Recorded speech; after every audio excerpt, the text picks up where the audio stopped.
Hi hello నమస్తే welcome back to our channel. ఏం చేస్తున్నారండి? ఈరోజు నేను చాలా ఎమ్మీగా టేస్టీగా సగ్గుబియ్యం పాయసం రెడీ చేయబోతున్నానండి. ఇంకా ఆలస్యం ఎందుకు, వచ్చేసేయండి.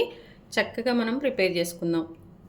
ఇప్పుడు మనం చాలా టేస్టీగా ఎమ్మీగా అండి సగ్గుబియ్యం పాయసం తయారు చేసుకోబోతున్నాము.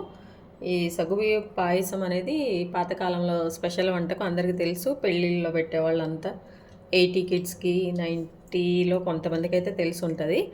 అది ఇప్పుడు మనము కొంచెం ఆ టేస్ట్ వచ్చే విధంగా ఇప్పుడు మనం మంచిగా ప్రిపేర్ చేసుకుందాం. దానికోసం అని చెప్పేసి నేను ఒక గ్లాస్తో సగ్గుబియ్యం తీసుకున్నాను. ఈ సగ్గుబియ్యాన్ని మనము చక్కగా ఒకసారి వాష్ చేసేసుకొని వీటిని పక్కన పెట్టేసుకుందాం.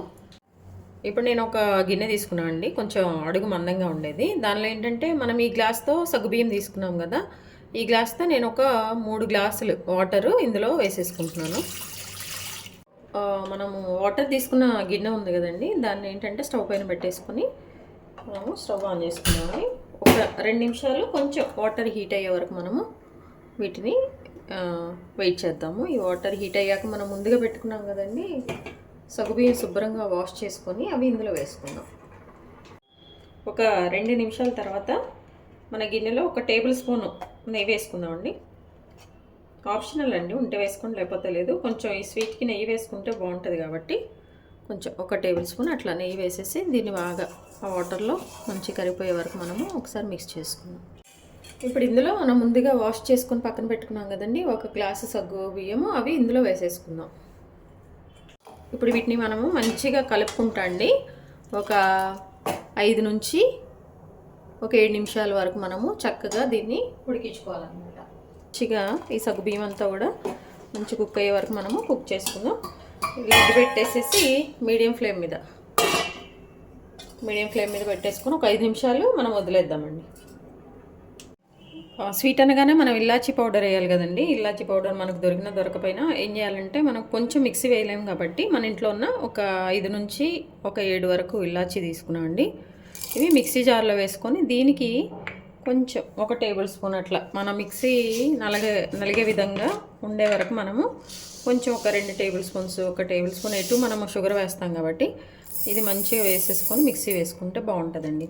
అంటే పౌడర్లో మనకి తినేటప్పుడు కొంచెం అది ఆ పలుకులు అనేది రాదు. ఇట్లా మనం ఇంట్లో ఉన్నదాంతో మిక్సీ వేసుకుంటే తినేటప్పుడు మనకు తొక్కులు అవి కూడా పంటికి తగిలి కొంచెం టేస్ట్ బాగుంటుంది ఆస్వాదించడానికి.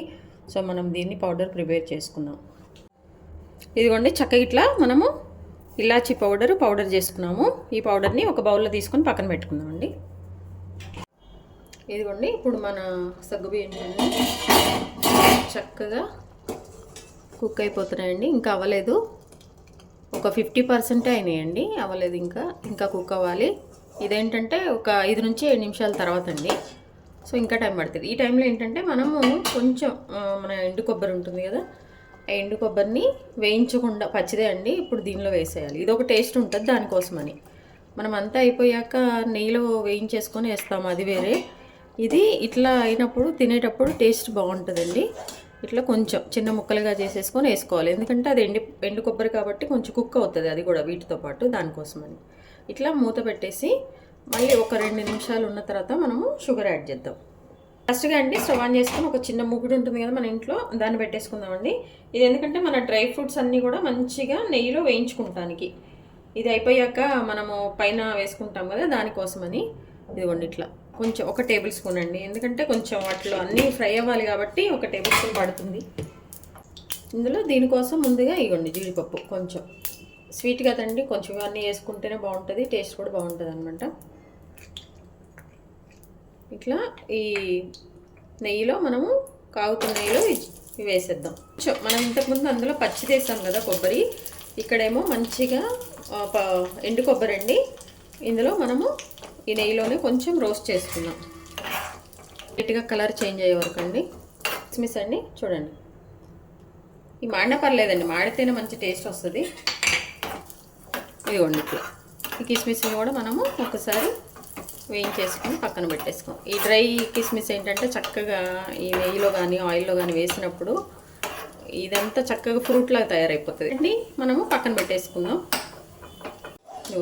చూడండి మన సగ్గుబియ్యం కుక్ అయిపోయినండి. ఇప్పుడు ఈ టైంలో మనము ఒక కప్పు సగ్గుబియ్యానికి నేను 1½ కప్పు షుగర్ అండి. అంటే ఒక గ్లాస్తో నేను సగ్గుబియ్యం తీసుకున్నాను. 1½ గ్లాస్ నేను షుగర్ యాడ్ చేసుకుంటున్నాను.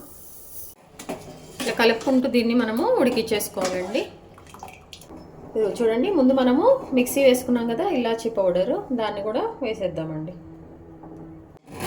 ఈ ఇలాచీ పౌడర్ మనము కొంచెం లాస్ట్లో కూడా వేసుకోవచ్చు అండి, ఎట్లయినా వేసుకోవచ్చు. నేనైతే కొంచెం ఇందులో వేసాను, ఎందుకంటే ఇలాచీ తీసుకున్నా కదా అవి కొంచెం కుక్ అయితే బాగుంటుంది అన్న ఉద్దేశంతో నేను ఇప్పుడు వేసాను. ఇదిగోండి, కొంచెం ఈ స్వీట్కి ఏ స్వీట్కైనండి ఒక చిటికెడు వేసి వేయినట్టు ఉప్పు వేస్తే అదొక టేస్ట్ అండి. కొంచెం మన స్వీట్ అది కూడా బ్యాలెన్స్ అవుతుంది. ఇది మన సగ్గుబియ్యం ఇట్లా అయిపోయిందండి. ఇప్పుడు దీనికి మనం 1 కప్పు తీసుకున్నాం కదండి, 3 కప్పుల పాలు యాడ్ చేద్దాం. చిక్కటి పాలు 3 కప్పుల పాలు తీసేసుకొని స్టవ్ ఆఫ్ చేసుకొని మనం ఎప్పుడైనా దీన్ని యాడ్ చేసుకోవాలండి పాలు. యాక్చువల్గా ఏంటంటే ఒకవేళ లాంగ్ ప్రాసెస్ అవుతుందేమో అనుకుంటే మీరు సగ్గుబియ్యాన్ని ముందుగా నానబెట్టుకుంటే ఒక 2-3 గంటలు, ఆ తర్వాత మనము త్వరగా అయిపోతుందండి. అది ఈ డైరెక్ట్గా వేసుకొని మనం కుక్ చేయడం కోసం కొంచెం టైం పడుతుంది అనమాట, ఏం లేదు. ఇప్పుడు ఇదిగోండి పాలు, మంచిగా చిక్కటి పాలు అండి. చిక్కటి పాలు తీసుకుంటే బాగా టేస్ట్ వస్తుంది. దీన్ని ఒక 3 గ్లాసులు ఇందులో స్టవ్ ఆఫ్ చేసుకొని కాచి చల్లార్చినవండి వేసుకొని మంచిగా ఒకసారి మిక్స్ చేసుకొని చూడండి, చక్కగా ఇట్లా 3 కప్పులు మనము యాడ్ చేసుకోవాలి. కాబట్టి పాలు ఇంక ఇబ్బంది ఉండదు. ఇంకొక 2 నిమిషాలు మనము మరిగిచ్చేసుకొని మన డ్రై ఫ్రూట్స్ అన్నీ కూడా వేసేసుకోవటం అండి. చూడండి, మన సగ్గుబియ్యం కూడా మంచిగా కుక్ అయిపోయినాయి, ట్రాన్స్పరెంట్గా వచ్చినాయి. ఇప్పుడు ఏంటంటే దీన్ని మనం ఒక 2 నిమిషాలు కుక్ చేద్దాం. నేను వేసిన షుగర్ అయితే కరెక్ట్గా సరిపోతుందండి, 1½ అట్లా వేసాను. మీకు ఒకవేళ ఎక్కువ తక్కువ కావాలంటే మీ మెజర్మెంట్స్తో వేసుకోండి. ఇప్పుడు ఒకవేళ 1 గ్లాస్ వేసిన వాళ్ళు అయితే ఒకసారి షుగర్ కూడా మీరు చెక్ చేసుకోండి. ఒకవేళ తక్కువ అనిపిస్తే కనుక మీరు యాడ్ చేసుకోవచ్చు. ఇది కొంచెం ఒక పొంగట్ల రానిచ్చే వరకు మనం తిప్పుదామండి. ఇట్లా తిప్పుకుంటూ కలుపుకుంటూ ఉందాం, ఆడకుండా. మంచిగా కూడా సగ్గుబియ్యం కుక్ అయిపోయినాయి. చూసారా, ట్రాన్స్పరెంట్ కలర్ కూడా వచ్చేసిందండి. మనం చల్లటి పాలు పోసాం కాబట్టి అండి ఇవేమి విరగలేదు. అదే వేడి పాలు పోసామంటే కనుక మన పాయసం అంతా కూడా పగిలిపోయినట్టు విరిగిపోతుందండి. అలాగే ఇంకా వాటర్ కూడా ఇది కాసేపు ఉన్నా కానీ ఇట్లా ఉంటుందండి, టైట్గా అవ్వదు కన్సిస్టెన్సీ. ఎందుకంటే 3 గ్లాసుల వాటర్ అంటే 3 గ్లాసుల పాలు పోసాం కదా, ఇది ఇలానే ఉంటుంది. అంత దగ్గరగా టైట్గా అయితే అవ్వదండి మన పాయసం, కొంచెం మనం లేట్గా తిన్నా. ఇప్పుడు ముందుగా మనం డ్రై ఫ్రూట్స్, జీడిపప్పు, కిస్మిస్లు, కొబ్బరి అన్నీ కూడా మనం మంచిగా నెయ్యిలో వేయించుకున్నాము. ఇవి కూడా ఒకసారి వేసేసుకొని మనము స్టవ్ ఆఫ్ చేసుకోవడం అండి. ఒకసారి కలిపేసుకోవాలి. చూడండి, చక్కగా ఈ కన్సిస్టెన్సీ. కొంచెం ఆగితే కొంచెం దగ్గరకు వచ్చేస్తుంది, బాగుంటుందండి. చక్కగా ఇంకా మనము సర్వ్ చేసుకోవటమే. చూసారండి ఎంత టేస్టీగా ఎమ్మిగా రెడీ అయిపోయింది మన సగ్గుబియ్యం పాయసం. మన పాత రోజులండి, 80s కిడ్స్కి అయితే బాగా తెలుసు. ఆ టేస్ట్ వచ్చిందండి, అదిరిపోయింది. మీ విలువైన సమయాన్ని కేటాయించిన వీడియోస్ చూస్తున్నందుకు మీ అందరికీ ధన్యవాదాలండి. మీకు నచ్చినట్లయితే లైక్, షేర్, సబ్స్క్రైబ్. రాను చాలా మంచి వీడియోస్ వస్తాయండి. Please follow. Thank you.